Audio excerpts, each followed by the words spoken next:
My name's Brad, and this happened last July. I'm 34, been married to Rachel for almost 8 years. We met in college, one of those late-night pizza run-me cuties, and I was smitten from day one. Rachel's always had this light around her, vivacious, effortlessly charming, the kind of woman people just gravitate toward. We had the kind of marriage people envied. At least, that's what I thought. I work in real estate, which means summers are insane. But that summer, I promised to slow down. We rented a lake house a few hours north, the kind of rustic getaway Rachel had been begging for the last few years. Just us, our 5-year-old son Mason, and a break from the grind. We planned 2 full weeks. I even left my work phone at home. No emails, no client calls, just sun, swimming, and reconnecting. The lake house was charming, weathered wood, a wraparound porch, and a small pool in the back. It wasn't heated, so the rental company sent someone out to service it midweek. That someone was Troy. I remember the first time I saw him. Shirtless, tanned, maybe in his late 20s, the kind of guy who looked like he surfed more than he worked. Rachel was outside when he pulled up in his truck. She was in a bikini, lounging with a book and one of those fake vacation mojitos she makes, mostly lime and soda with just a splash of rum. I didn't think anything of it. Troy introduced himself politely, eyes hidden behind dark sunglasses, and got to work. I was inside playing Legos with Mason, catching glimpses of them through the kitchen window. They were chatting, laughing about something. I remember feeling a weird little twinge in my chest. Nothing big, just one of those moments where you think, huh? She doesn't laugh like that with me anymore. But I shrugged it off. People talk. It's a pool guy, for crying out loud. He was probably just friendly. He finished the job in about 30 minutes and waved goodbye. Rachel didn't say much about him that day. That night, I felt like things shifted. Rachel was extra touchy, hand on my knee during dinner, slow dancing with me on the porch after Mason went to bed, even suggested we sneak into the pool under the stars. We hadn't done that in years. I thought maybe this trip was working its magic. A couple of days later, the pump started acting up again, and Rachel offered to call the rental company. She told me to relax with Mason, said she'd handle it. Troy showed up again the next morning while I was out running errands. I was only gone for 40 minutes, just picking up groceries and some charcoal. When I pulled back into the driveway, his truck was just pulling out. Rachel was already in the outdoor shower, which was odd. She usually used the indoor one. She's never liked bugs. I asked her if everything was fine, and she gave me a quick nod. Yeah, Troy said the filter just needed a clean out. All fixed now. It was small things after that. Subtle. She started wearing makeup during the day, even though we weren't going anywhere. She shaved more often, legs smooth like glass, even though we weren't really intimate. At least, not how we used to be. I chalked it up to the heat, maybe even the alcohol. But then Mason said something one morning over pancakes. Mommy swam with the pool man yesterday. He gave her piggyback rides. I remember the fork falling from my hand. When was this, buddy? Yesterday. You were at the store. He jumped in with his clothes on. Rachel laughed it off.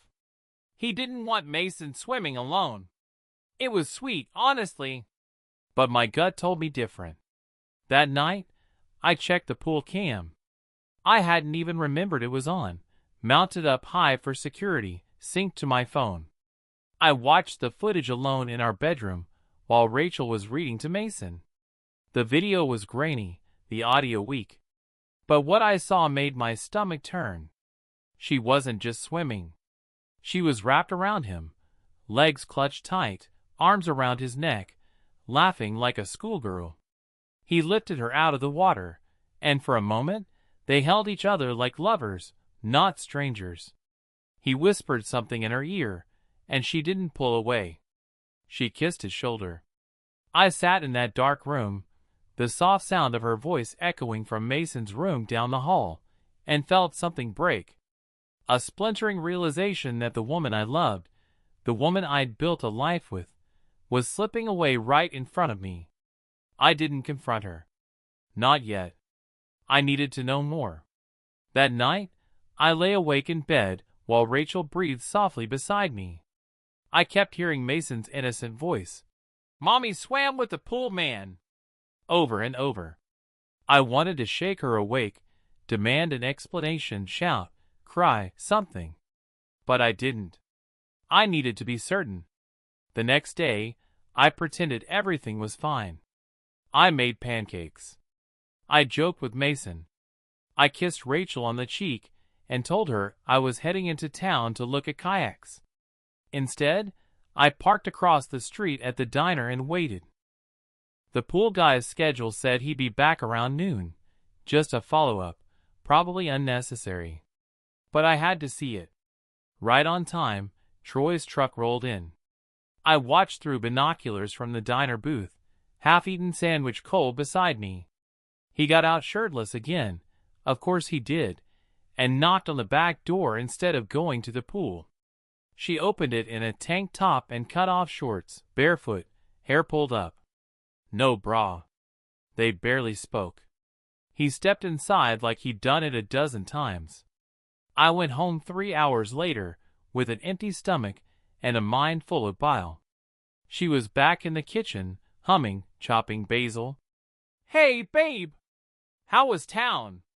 "Hot," I said, voice flat. "You do anything interesting?" "Not really," she replied, eyes avoiding mine. "Read by the pool, played with Mason, made lunch. Quiet day." That night, while she slept, I downloaded the last 4 days of pool camera footage and watched them alone. The clip from that afternoon was the worst. He never touched the pool. He went straight inside, and the camera caught only shadows through the patio curtains. But I could hear them faintly. Laughter. A breathless moan. A single muffled, "SHHH, he'll hear us." The next morning, I told her we needed to talk. We went to the porch after breakfast, Mason playing inside with his Legos. I didn't shout. I didn't accuse. I just laid my phone on the table and played the clip. She went pale. "I wanted to believe it was nothing," I said quietly. "I saw the signs. I ignored them. But Rachel, what the hell happened?" She stared at the screen, then at me. Her voice trembled. "I don't know. I don't know what I was thinking. Was it just him?" I asked. She didn't answer right away. "It started that first day. He flirted. I flirted back. I didn't mean for it to happen, Brad. I thought it was just summer heat. Something stupid and meaningless." I scoffed. "Stupid? Maybe. But meaningless? You invited him into our home. Into our bed, almost. Our son was here." Tears welled up in her eyes. "I didn't mean for it to go that far. Did you sleep with him?" She hesitated. "Once. That day you were out getting groceries." I nodded. That was all I needed to hear. "I don't know who I am anymore," she whispered. "You've been so distant. Always working. I thought this trip would fix things, but I felt invisible. I left my phone at home for you," I said. "I turned off the world for this. For us." She reached for my hand, but I pulled away. "I think you need to go," I said. "Brad, I'm taking Mason home. You can stay here. Figure out who you are." She broke down crying. And I stood up, walked inside, and packed our things. That afternoon, I loaded Mason into the car and told him we were heading back early. He asked why. I told him sometimes grown-ups need time apart to think. He nodded solemnly and said, "Will Mommy come home soon?" "I don't know, buddy," I replied. "But we'll be okay. We drove off, the lake disappearing in the rear view. I didn't look back. Back home, I filed for a separation. I didn't tell anyone at first. I needed space to think. Rachel texted me a week later, saying she'd left the lake house and wanted to talk. I said not yet. I still don't know where this ends. Maybe we'll go to counseling. Maybe we'll co-parent and nothing more.